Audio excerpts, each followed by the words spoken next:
Kabupaten Rembang akan diawali di sebuah tempat yang begitu dikenal oleh masyarakat setempat dan juga oleh masyarakat Indonesia tentunya, yakni Pasujutan Sunan Bonang, salah satu dari Wali Songo. Di sini dipercaya ada sebuah batu besar tempat beliau pernah bersujud saat berdoa kepada Tuhan Yang Maha Esa. Tapi untuk bisa menuju ke lokasi, kita harus melewati lebih kurang 200 anak tangga, kata masyarakat sekitar. Coba nanti kita naik sambil ngitung ya. Jadi persiapkan tenagamu untuk kita langsung naik ke atas.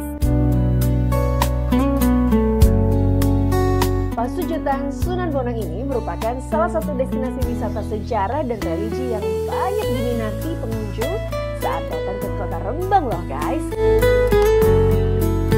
Lokasi Pasujutan Sunan Bonang ini terasa begitu teduh dan asri karena memang berada di sebuah bukit dengan pohon-pohon rindang yang berjajar di sekitarnya.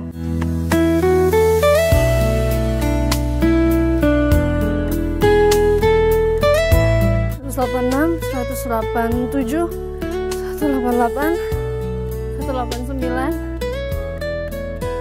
190. Ini bukan nangis ya, ini keringetan. Tapi katanya setiap orang yang naik ke sini selalu menghitung dengan jumlah yang berbeda. Ada yang bilang 190, ada yang bilang 200, ada yang bilang 170 sekian gitu. Kalau kamu pengen tahu exactly-nya berapa, datanglah langsung ke sini dan langsung dihitung kira-kira ada berapa anak tangga yang dinaiki. Oke, sekarang kita langsung aja masuk ke dalam. Tarik nafas dulu. Keluarkan.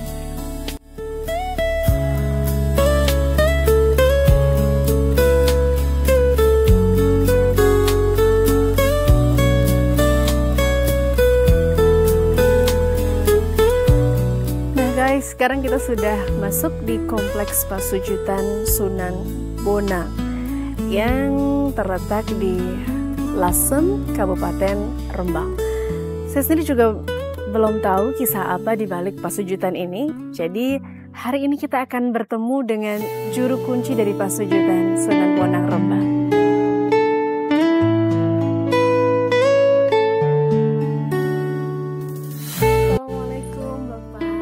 Waalaikumsalam warahmatullahi wabarakatuh. Monggo. Monggo. Saya Eli. Ini saya baru pertama kali. Iya, terima kasih. Ini sebetulnya tempat apa sih, Pak? Ini dinamakan Pasujutan Sunan Bonang. Waktu itu beliau masih kecil, masih usia 7 tahun. Diperintah, istilah Jawanya tirakat, terus mujahadah riyadhah di Desa Bonang. Ini desanya Desa Bonang, Kecamatan Lasem. Waktu itu beliau diantar Mbah Sunan Ampel supaya riyadhah di Desa Bonang. Dan tempat ini masih keadaan hutan, hutannya hutan kemuning. Kemudian ditinggal sendirian. Ya Allah, sudah jelas gak mampu. Usia berapa, Pak? Usia 7 tahun. 7 tahun iya. Beliau menyendiri di hutan kemuning. Kalau sholat beliau di atas batu. Sajadahnya beliau bertempat di atas sajadah itu, batu itu sholat. Yang sekarang di tempatnya di dalam itu. Kalau batunya sendiri ini bagaimana pada waktu itu bisa diketahui bahwa ini batu yang digunakan oleh kita? Iya, mungkin ya turun-temurun dari murid selanjutnya berjabat. Tapi katanya ada bekasnya. Iya. Apa Pak? Ya, setelah beliau sholat pindah di atas batu sebelah, berdiri kaki satu, zikir pada Allah. Dan zikirnya waktu itu dengan berdiri. Tapi kakinya hanya satu saja? Yang kiri. yang kiri untuk berdiri, yang kanan diangkat. Sampai batu yang diinjaki itu berlubang, ngecap tapak kakinya beliau. Masya Allah. Batu ini menunjukkan betapa Sunan Bonang ini begitu memanfaatkan waktu yang dimiliki untuk senantiasa berkomunikasi dengan Tuhan. Ya Allah. Akhirnya beliau meninggal di sini. Musyawarah masyarakat bersama para murid dimakamkan di halaman rumah sendiri, yaitu di jelas itu. Ya.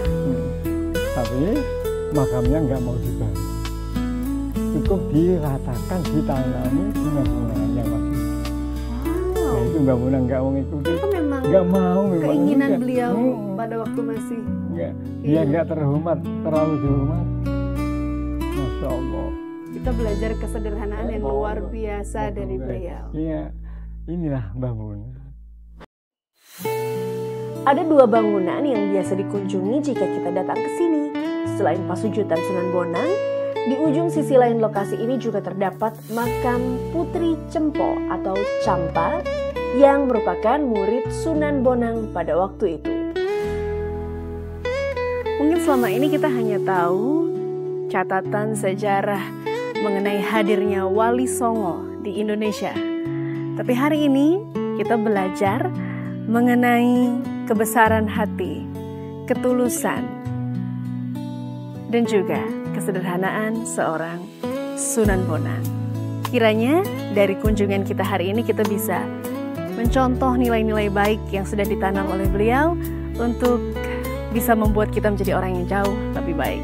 Ikuti saya terus untuk mengulik hal lain yang menarik di Kabupaten Rembang.